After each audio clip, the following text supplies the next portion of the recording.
Honourable Member for Vieux South. Thank you, Mr. Speaker.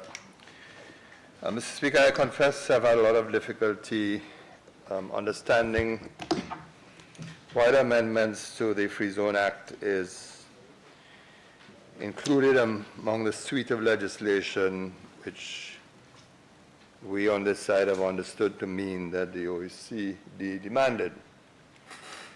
Because I see very little in the Freezone draft before us that suggests any sections that compel compliance to the requirements of the OECD. So I have some difficulty understanding why this was lumped with the rest of the legislation, because as far as I can see, these, save for one or two sections, are normally very routine amendments, desirable as some of the sections may be.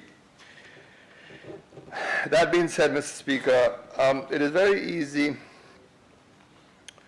when we are looking at legislation to cite the explanatory note of the legislation, because the explanatory note tells us what the particular amending section does, and I think that's inevitably part of the parliamentary process. But on the other hand, sometimes we need to have a sharper sense of what compels the decision to proceed with a particular amendment. What are the underlying purposes? What motivates it? What it is that we are seeking to achieve, to properly understand why the amendments are taking place.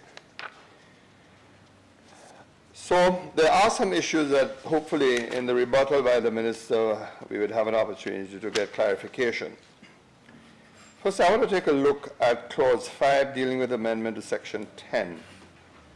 It says a private party or public party may make an application for a license to operate a free zone business to the board in the prescribed form supported by A, the prescribed application, fee, a letter of compliance, and C, in the case of a company, a certificate of good standing. Now, I am seeking to understand that the application that is being referred to here is an application to operate a free zone in the area prescribed as a free zone under the existing legislation. So this is not a situation where a private entity, for example, is seeking to get a license to operate a free zone outside of the defined free zone area. So that's the first thing that I would wish to get some clarification on, whether the intention here is that this is a license to operate within the authorized free zone, and here we are speaking of the free zone established in the precincts of the Hiwanoro Airport. That's the first thing. The second thing is this. I think lawyers and others understand the language of a letter of compliance. But who is that letter? Who is to provide that letter of compliance? And what is that letter of compliance supposed to say?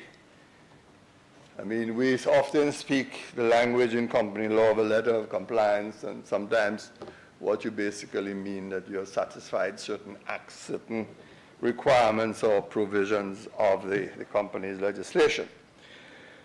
Likewise, on the clause C, in the case of a company, and I sort of was hinting at that, a certificate of good standing. Now again,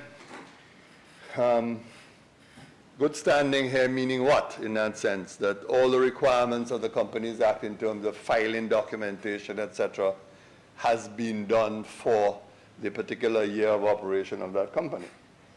But if that is what we are really trying to say, then you really should be saying it pellucidly clear. That you're required as a case of a company, a certificate of good standing to reflect that a company's records for the financial year have been filed in accordance with the Company Act. So we are very clear what we are saying. In other words, I just want to make the point, not that these are not desirable, but there is a peculiar looseness about it. And let me just say this, and you may find this to be a routine point, perhaps even petty. But what Parliament understands in a law, what it believes that it is doing in the law, is not what the courts may interpret the law to mean. And very recently, I had that particular kind of experience in the court, because an issue in a particular matter was who is a public servant in the country. And what I know, the Cabinet of Ministers interpreted a public servant to be under particular legislation, and in the floor of the House is not what the court said the public servant is. But of course you have to obey what the court says unless you appeal. And in that instance I chose not to appeal for a variety of reasons.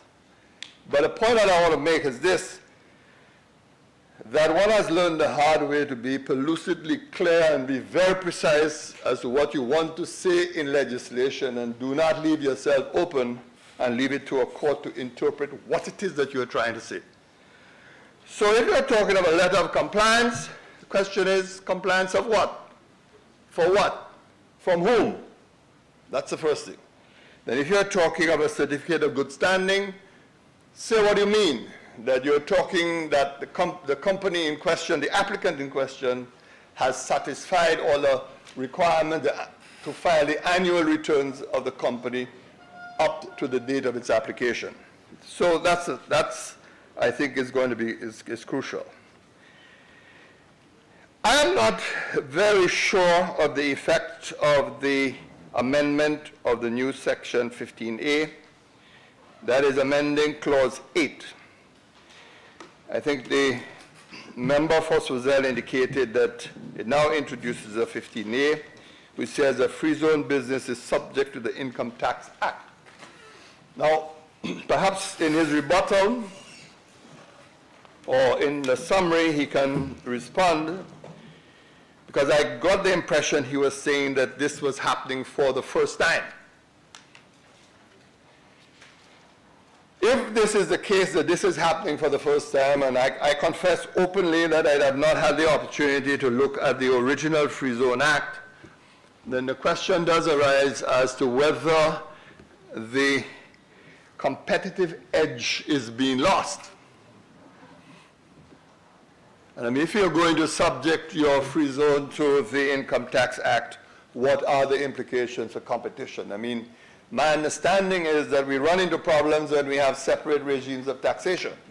You have one set of taxation for your domestic operators, and then you have another set for your non-domestic operators. And what one complains all the time about is the need to ensure that the taxation is enjoyed by all entities in equal measure. I would imagine this is where your OECD would be particularly interested and concerned to ensure that there is equality of treatment in the application of the law to both sides.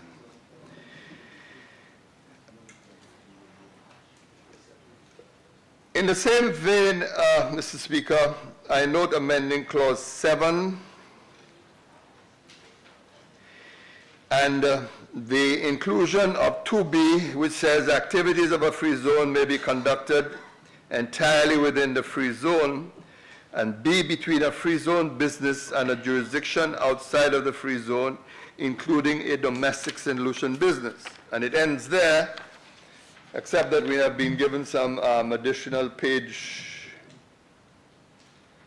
8 today.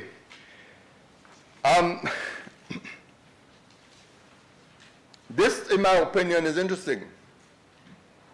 And again, I hope that the member from Swaziland would come to my rescue and clarify.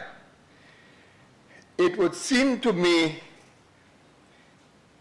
highly unusual to allow a free zone business operating in St. Lucia to operate and develop a relationship with a free zone outside of the jurisdiction without further regulation. In my humble opinion, this is really asking for trouble.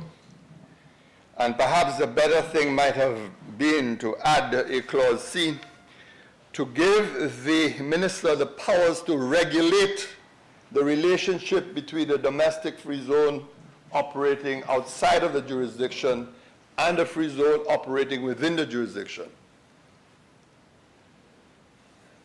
In my humble view, this is rather loose, surprisingly loose, because of the nature of the dealings that normally take place between free zone entities. So, Mr. Speaker, I just have these few questions which I'm hoping that the honourable member from Suzelle will clarify, and perhaps maybe in the process of going to committee stage, we can get some clarification of the requirements of clause 5, B, and C, at least to make them pellucidly clear in familiar language. Thank you, Mr. Speaker.